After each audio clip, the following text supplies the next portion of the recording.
નમસ્કાર, સુસ્વાગતમ.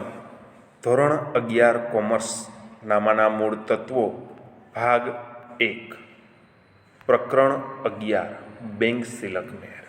આજે આપણે આ નવા પ્રકરણની શરૂઆત કરવા જઈ રહ્યા છીએ ત્યારે બેંક સિલક મેળ અંગેની થોડીક પ્રાસ્તાવિક ચર્ચા જોઈએ તો આર્થિક વ્યવહારો જે ધંધાના થતા હોય છે તેમાંથી મોટા ભાગના વ્યવહારો આજના યુગમાં બેંક દ્વારા થતા જાય છે. ઓનલાઈન ટ્રાન્ઝેક્શન પણ બેંકની ડિટેલ વગર અશક્ય છે. તેથી આ બેંક દ્વારા જે આર્થિક વ્યવહારોનું પ્રમાણ વધેલ છે તેવા સંજોગોમાં બેંકમાં જે સિલક હોય અને વેપારી પાસે જે બેંક અંગેની સિલકની માહિતી હોય તેમાં તફાવત હોવાની શક્યતા રહે છે. વેપારી રોકડ મેળ તૈયાર કરે છે અને રોકડ મેળમાં જે બેંક ખાનું છે તે બેંક ખાનાનો સરવાળો કર્યા બાદ જે બાકી મેળવે છે તે વેપારીના મગજમાં રહેલી એક બેંક સિલક દર્શાવે છે.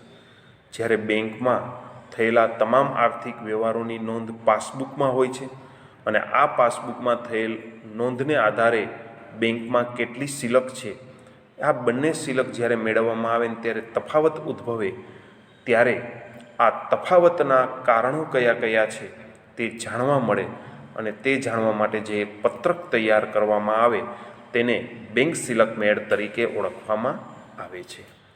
તો પાસબુક કોણ તૈયાર કરે છે? તો કે બેંક તૈયાર કરે છે. તો આ બેંક શું તૈયાર કરે છે? વેપારીએ જે બેંક સાથે આર્થિક વ્યવહાર કરેલ છે તેની નોંધ કરવા માટેની જે એક બુક હોય છે તેને પાસબુક તરીકે ઓળખવામાં આવે છે.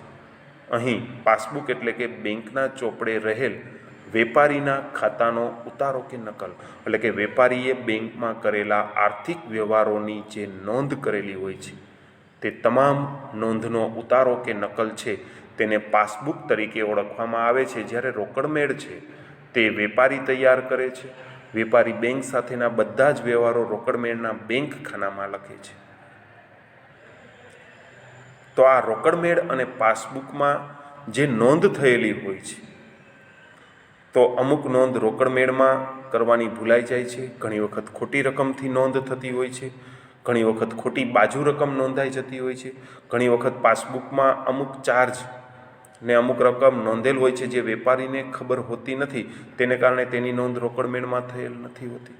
ઘણી વખત રોકડ મેળમાં થયેલ નોંધ પાસબુકમાં થતી નથી હોતી કારણ કે રોકડ મેળમાં જે ચેક નોંધેલા હોય છે તે હજી બેંકમાં રજૂ જ નથી થયેલા હોતા. તો આવા બધા કારણોસર તફાવતની બાકી ઉદ્ભવે છે અને તેને કારણે જે તૈયાર કરવામાં આવે છે તે બેંક સિલક મેળ તૈયાર કરવામાં આવે છે. તો આ બેંક સિલક મેળ એટલે શું?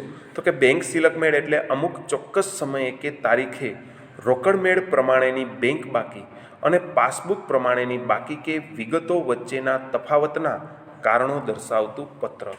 આપણે આગળ સમજ્યા તેમ કે અમુક વ્યવહારો રોકડ મેળમાં ન નોંધેલ હોય તો અમુક વ્યવહારો પાસબુકમાં ન નોંધેલ હોય. ઘણી વખત ખોટી રકમથી નોંધાઈ જાય, ઘણી વખત ખોટી બાજુ નોંધાઈ જાય, ઘણી વખત નોંધવાનું જ રહી જાય અને તેને કારણે રોકડ મેળ મુજબ બેંક સિલક અને પાસબુક મુજબ બેંક સિલકની બાકીમાં તફાવત જોવા મળે છે. અને આ તફાવતના કારણો કયા કયા છે તેને ધ્યાનમાં લઈ અને જે પત્રક તૈયાર કરવામાં આવે છે તેને બેંક સિલક મેળ તરીકે ઓળખવામાં આવે છે. ત્યારબાદ આગળ વધીએ તો બેંક સિલક મેળ તૈયાર કરવાના હેતુઓ અને ઉપયોગિતા કે મહત્ત્વ. તો અહીં આ બેંક સિલક મેળ શા માટે તૈયાર કરવામાં આવે છે તેના હેતુઓ જોઈએ તો નંબર 1, બાકી વચ્ચેના તફાવતના કારણો જાણવા માટે. તો અહીં પાસબુક મુજબ ધારો કે બેંક સિલક 10,000 છે રોકડ મેળ મુજબ 50,000 છે, ત્યારે આપણો જીવ ઉચક થઈ જાય કે આ 50,000 હોવાને બદલે પાસબુક તો 10,000 જ શિલક દર્શાવે છે. તો આ તફાવતનું કારણ શું? તો આપણે એ કારણનો તપાસ કરીએ તો આપણે બેંકમાં જે ચેક ડિપોઝિટ કરેલા છે તે ચેક હજી બેંકે જમા કરેલ નથી, આવું એક કારણ મળે છે. તો આ કારણ જાણવાનો હેતુ, તો આ બેંક શિલક મેળ તૈયાર કરવાનો હેતુ છે. અને આ પાસબુક મુજબ અને રોકડ મેળ મુજબ બેંક શિલકની જે બાકી વચ્ચે તફાવતના કારણો જાણી શકાય, આ રીતે તમે વાક્ય લખો તો તેનું ઉપયોગિતા કે મહત્ત્વ દર્શાવે છે. ત્યારબાદ ભૂલ સુધારણા.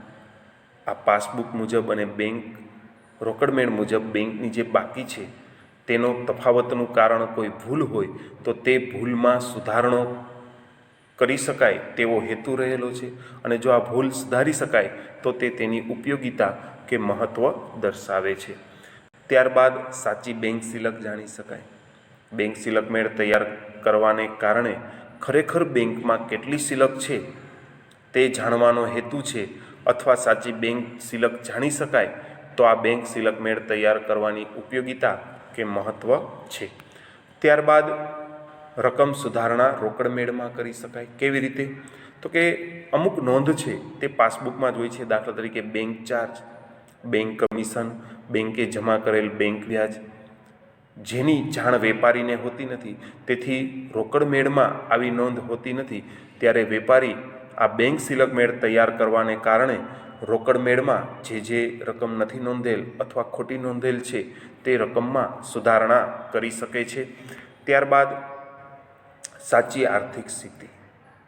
આપણે પોઈન્ટ નંબર 3માં સમજ્યા કે બેંક શિલક મેળ તૈયાર કરવાને કારણે સાચી બેંક શિલક જાણી શકાય છે, અને જે બેંક શિલક પાકા સરવૈયામાં દર્શાવી શકાય છે. અને આ પાકા સરવૈયામાં સાચી બેંક શિલક દર્શાવેલ હોય તો ધંધાની સાચી આર્થિક સ્થિતિનો ખ્યાલ આવી શકે છે. ત્યારબાદ જોઈએ તો નાણાંની ઉચાપત અંગે જાણકારી મળી શકે છે.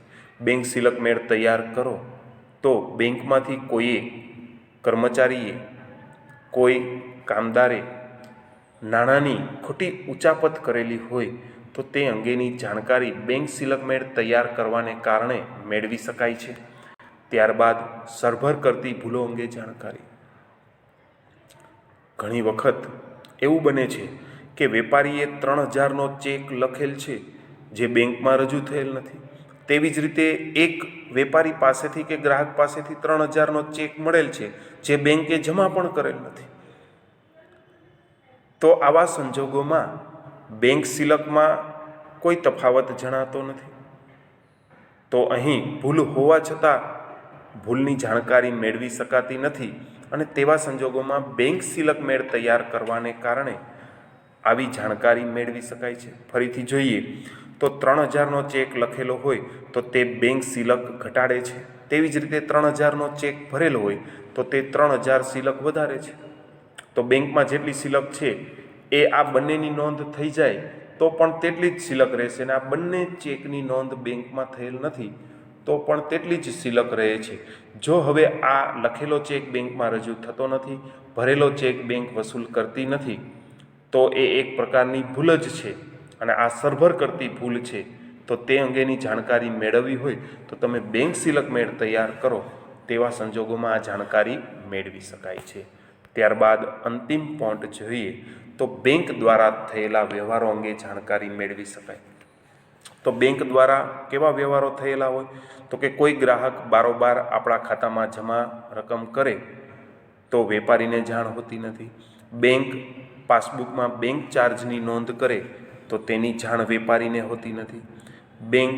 બેંકનું વ્યાજ ચોક્કસ મુદતના અંતે જમા કરે તો તે અંગેની જાણ વેપારીને હોતી નથી. પાસબુકમાં એન્ટ્રી કરાવ્યા બાદ જ વેપારીને આ વિગતની જાણ થતી હોય છે. બેંકે બારોબાર વેપારી વતી ચૂકવેલ રકમ, વેપારી વતે ચૂકવેલ લાઇટ બિલ, વેપારી વતી ચૂકવેલ દેવી હુંડીની રકમ વગેરે રકમની જાણ વેપારીને હોતી નથી. તો તે અંગેની જાણકારી આ બેંક શિલક મેળ તૈયાર કરતી વખતે મેળવી શકાય છે. તો વિદ્યાર્થી મિત્રો, આ બેંક શિલક મેળ તૈયાર કરવાના આ કુલ મુખ્ય 8 હેતુઓ છે, અથવા આ 8 મુદ્દા બેંક સિલકમેળ તૈયાર કરવાની ઉપયોગિતા કે મહત્ત્વ પણ દર્શાવે છે. આજે આપણે આ નવા પ્રકરણની શરૂઆત કરીએ છીએ ત્યારે બેંક સિલકમેળ તૈયાર કરતી વખતે જે પારિભાષિક શબ્દો છે પાસબુક, રોકડમેળ, બેંક સિલકમેળ, તેનો અર્થ સમજવાનો પ્રયત્ન કર્યો. બેંક સિલકમેળ તૈયાર કરવાના કારણો કે હેતુઓ કે તેનું મહત્ત્વ અહીં આજે આપણે સમજવાનો પ્રયત્ન કર્યો. આશા રાખું છું કે આ તમામ સૈદ્ધાંતિક ચર્ચા છે તે તમે સરળતાથી સમજી ગયા હશો અને આ સાથે મારું વક્તવ્ય અહીં પૂર્ણ કરું છું. આભાર અને અસ્તુ.